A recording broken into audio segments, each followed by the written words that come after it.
Take the hot seat now? There we go. Great. Can you take the hot seat? So you've kind of seen, we've been working on this for a while, and tonight we actually put these monologues that they've been working on separately together. They don't really kind of fit in these spots, but this is the first time they've done them together. And we actually had Jack and Beth Ann came and graciously agreed to do this tonight for the first time, never having rehearsed. So they just kind of jumped into the pot right away. And great work, thank you guys. If there's anything that you want to ask them, the actors, or anything that's, you know, about how they worked on this? It's not real scotch or anything else, other than iced tea. Yes. I thought the monologues were your like most honest and true work. The two monologues you did towards the end. I'm curious what the shift was for you guys and how you got into that rhythm there with those two pieces. The rhythm at the end, Mm-hmm. the monologues. Go first. That was actually Laura Lee's doing, how we got into that. If you haven't seen the play, we have come in, when we come in, we've come from a faculty party, and we have this bitter love affair going on, the two of us, and we're always sparring and making up, and we've done some pretty cruel things to each other. And then this couple, Honey and Nick, come in to our house after the party. And so my monologue with him is really to demean him and make him feel a little jealous when I'm all over Nick, the blonde young guy. And I'm not sure how you came into your part of this. Well, I don't know if you saw during the scene, I clutched a book, and that's Oh, right. kind of like my personal object, because in the story, Nick is kind of portrayed as a failure, a loser, because he had written this novel and it ended up getting tossed in the fire. And well, what people didn't know, that he wrote this second novel that got praised by publishing companies. So he saw it as a symbol of, you know, hope for him and confidence that he could do something, that he was worth something. He was not just a nothing that sometimes his wife was making him out to be in front of other people. And during the monologue, I think he sees the young couple too as you know, a young couple coming into the scene, coming in, trying to make their mark, and he's kind of a little bit, he's kind of revolting against that, and he wants to prove himself too. He kind of wants to call out on his wife, some things that she didn't know about, and unfortunately for the young couple, he's using them as an example of his hatred towards things, I guess. And all our flaws. Yeah, and all our flaws. It is a love-hate relationship. It is. We can be all over each other sexually, but yet in a hostile way. You know, we get along, I guess, but that's about it. And I had that baby blanket because that represents the child we never had. And we had been playing this game for years that we have this child. And he now will be telling this couple this is all a joke. And then I'm very upset by that. And that's when I really let loose with my monologue, that he has now shared things he shouldn't be sharing. That have been very intimate to us as a couple. So it was fun. Typical of my behavior, because in the play, I actually go and sleep with Nick. Yes, yes. So it goes way beyond. Well, at that point, though, I started And, no, you go and sleep with him. this was typical of her. No, I'm right. You try to sleep, but he has insomnia. Yeah, yeah. And it's just gross, and the couple, the young lady keeps vomiting, and she's up on the bathroom floor, and it's quite a play if you haven't And read that's it. what It's she really does. interesting. She's upchucking all the time. All the That's time. what she does. And then Upstage, comes back and thankfully. wants more to drink. Yeah. So now, if we were doing this for real, like in a show, this would be what we call previews. You know, so we would be would still be shaping this play, and we haven't. You know, I leave a lot of the blocking and everything up until the last minute, until the actors really discover who they are and why they're saying what they're saying, and then we start fine-tuning things and start, you know, because now they know why they're saying something, they know why they're walking over to this place, or they know why what their motivation is. So now, if we were to rehearse this for another 2 weeks, we would really sharpen up and fine-tune all the little nuances that are really starting to come up, but the characters are now starting to live inside of them completely.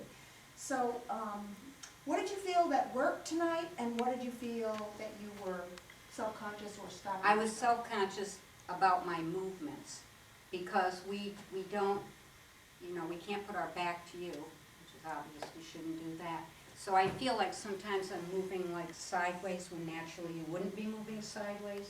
And I think that just comes from more practice of being comfortable up here, because once we started to put furniture into it, as simple as that may sound, it's a big deal. It changes everything. So now you're not only thinking about your lines, you're trying to remember where the hell you're supposed to be standing, and what's your facial expressions and your body movements and all of that, because if you don't do one thing, that may affect what your scene partner does. If you Well, screw it shapes that up the scene, because you wanna be comfortable in your own Right. environment. Right. And then that helps you kind of feed off your scene partner, kind of reacting to what they're saying, and they're reacting to what you're saying and doing. And having the scene and the ambiance and all that helps to make it happen. And as I said, this is a work in progress, and we worked on it very slowly.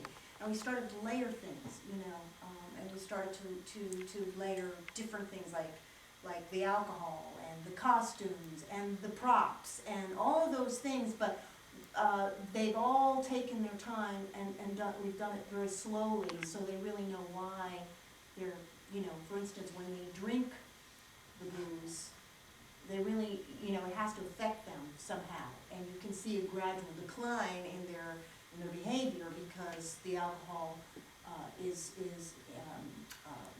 making an impact. And we worked on all those little kind of things, which are very, very important to what's going on in the scene, in addition to the plot and the subtext and all of that other good stuff. But all of these things are just layering in, and then it's, then we have, eventually, we'll have the whole finished product. But good work. Anything, and yes? I have seen the play, and I didn't find your movement awkward or... Oh, thank you. Did I pay you? No, but they didn't seem extraneous, and you played it more muted than when I've seen it, Yeah. which I think works. Yeah, It's thank you. different, but I think it works. Thank you. Yes. It took time, like Lori said, over weeks. And I mean, first we started with, what does your room look like when there was nothing here? What do you want your space to look like? And it's very gradual. It's great. Right, and I think their interpretation is their interpretation, which is really wonderful, and they found nuances in the script that probably, each actor that takes on a role like Martha or George, will find different ways of playing it, and I think that they've definitely brought themselves to it, which is really the ultimate goal. Yes? Well, the transition that you had, where you came home from the party and you didn't remember, you had a few drinks there and you didn't remember who the heck you invited back again, and then you got me physically nervous because you were really starting to dig into them. And then your reaction would be what my reaction was. Let me have another drink, and I'm better than what you think I am, and I kind of closed my eyes a few times. And basically, she repulses me, and I probably didn't bring that That's to what he's supposed to I do. probably didn't bring that to the forefront enough, repulsing but you. I tried to turn away when she was trying to play up to me, and, I got it. Thanks. not handling No it. karate chops or Well, physical yeah. punches. There's a point we can But only. it is a boxing match between Yeah. the two Oh, of them, it yeah. absolutely Yeah. is. It's Yeah. a boxing match, it's also a love match. Yeah. Yes. I was just thinking, because this is the first scene of the play, Mhm. and to me it makes sense to be kind of muted. There's some foreshadowing going on of it seems to have definitely a potential volatile or tempestuous relationship. If you're an experienced reader or playgoer, you probably possibly expect that that's going to become more tempestuous and volatile as it goes along. Absolutely, and I tell my actors too, when they're choosing their scenes, the scenes have to stand alone, okay, as a little play in its own right. So it has to have a beginning, middle, and end.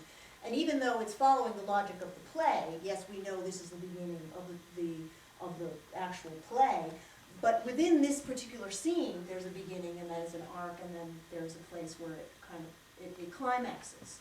And so we worked hard on that, trying to find where those points are in this standalone scene, because really, these actors they don't know what's gonna happen in the future. And they only know what happened in just a few minutes ago, so they can only play what's happening right now. And so I felt it was very successful tonight, guys, and I feel, I'm very proud of you. And, bravo. And thanks to my husband Yes. who could play the part because he heard me so many And times. thank you to Jack and Beth Ann And for Beth, jumping yeah. You guys were in, great. playing characters, and you really totally did, really kind of, it was totally believable and wonderful. Great, Thanks for the doorbell, Rich. Good job, Rich. great. Thank you. Thanks again.